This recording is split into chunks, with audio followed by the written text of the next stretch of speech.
家好，今日同大家嚟睇一個炮裝一個非常之罕有嘅3房套單位。我今日要介紹嘅單位係一個炮裝3D 座嘅一個中層私單位。咁上面有723尺，咁屬於一個比較大面積嘅3房套2次緊住嘅。咁呢個單位望出去就望翻向西南，望晒成個大圍嘅市中心嘅山景啦，同埋一個嚟大門口就會見到呢個單位係直廳式嘅設計嚟嘅。咁亦都有個玄關位啦，有一個全新嘅鏡加落啲之後。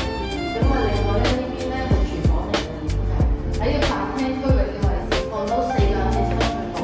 咁緊廚房長方形嘅設計嘅廚房。咁一邊工作台咁非常之容易擺，可以容易打理到嘅。咁亦都配備有呢個工作平台啦。咁工作平台方面有3排，廚房亦都係有一個開揚嘅山景可以睇到嘅。單位可以明火煮成有3個明火爐，咁亦都係配備有呢個微波爐交流標準嘅，同埋有一個高溫嘅。咁客廳外望就係呢個山景台底相當之高。咁3個房嚟計係3個房面積都相若嘅。第一個客房，應該有到雙人床。咁呢個係第一個浴室，交流標準啦。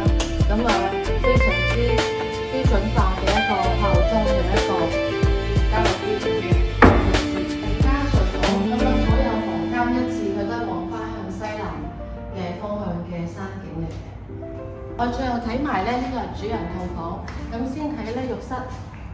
呢個單位佢就會有呢個浴缸加浴缸，豪華嘅一個標準。